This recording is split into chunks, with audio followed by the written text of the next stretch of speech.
Hello നമസ്കാരം. നമ്മളപ്പോൾ ഇന്ന് രായനല്ലൂർ മല കയറാൻ വേണ്ടി പോവുകയാണ്.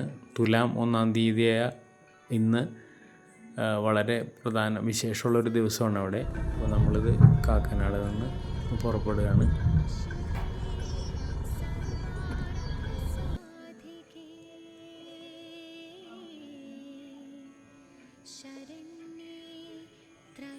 നമ്മൾ ഉത്രാളിക്കാവിലെത്തിയിരിക്കുകയാണ്.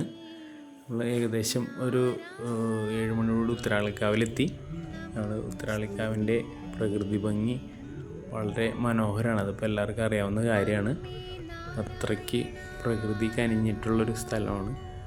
നല്ല വയലുകളും കാവ് വയലിൻ്റെ അകത്താണ് ഇരിക്കുന്നത്. വളരെ മനോഹരമാണ് നമ്മുടെ ഉത്രാളിക്കാവ്. ഒരുപാട് റീൽസിലൊക്കെ നമ്മൾ കണ്ടിട്ടുള്ള ഒരു മനോഹര ക്ഷേത്രമാണ് ഉത്രാളിക്കാവ്.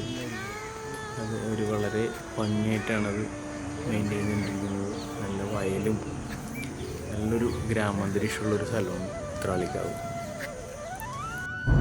അവിടെ നമ്മൾ യാത്ര തുടരുകയാണ്. പാലക്കാടിൻ്റെ ഭംഗിയൊക്കെ ആസ്വദിച്ച് നേരെ നമ്മൾ നാരായണത്തുറാന്തൻ്റെ മല കയറാൻ വേണ്ടിയിട്ട് പോവുകയാണ്.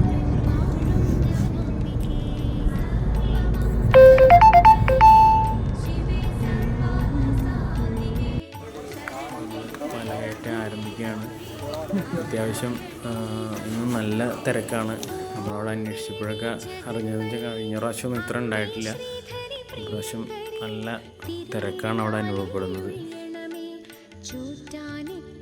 ഒരുപാട് നേരം നമുക്ക് നിൽക്കേണ്ടേക്ക് വന്നു. പക്ഷെ എല്ലാവരും ഈ മല കയറിയിട്ട് ഇന്ന് നാരായണത്ത് ഭ്രാന്തന് ദേവി ദർശനം കൊടുത്ത ദിവസമാണെന്ന്, തുലാമെന്ന്. അപ്പോൾ മല കയറി മലമുകളിൽ നമ്മുടെ നാരായണത്ത് ഭ്രാന്തൻ കല്ലൊക്കെ ആയിട്ടിരിക്കുന്നൊരു ശില്പമൊക്കെ പണി കഴിപ്പിച്ചിട്ടുണ്ട്.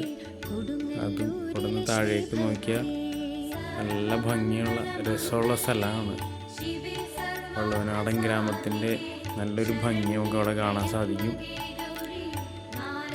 അവിടെ നിന്ന് ദേവിയൊക്കെ തൊഴുതു അവിടെ നിന്ന് താഴേക്ക് ഇറങ്ങി. നമ്മൾ എന്തായാലും ഒരു ദിവസം പോകേണ്ട ഒരു സ്ഥലമാണത് രായനല്ലൂർ. ഇത് 3 വഴികളിലൂടെ നമുക്ക് മേളിൽ കയറാം. ഇതാണ് മെയിൻ എൻട്രൻസ്. ഇതിലൂടെ കയറാം. ഇതാണ് നാരായണത്ത് ഭ്രാന്തൻ വേദ പഠനത്തിനായിട്ട് പഠിച്ചിരുന്ന മനയാണിത്. അവിടെ ഇപ്പോൾ ഇവരാണ് അവിടുത്തെ പൂജാതി കർമ്മങ്ങളൊക്കെ ക്ഷേത്രത്തിൽ ചെയ്യുന്നത്. അവിടുത്തെ മനയാണ്.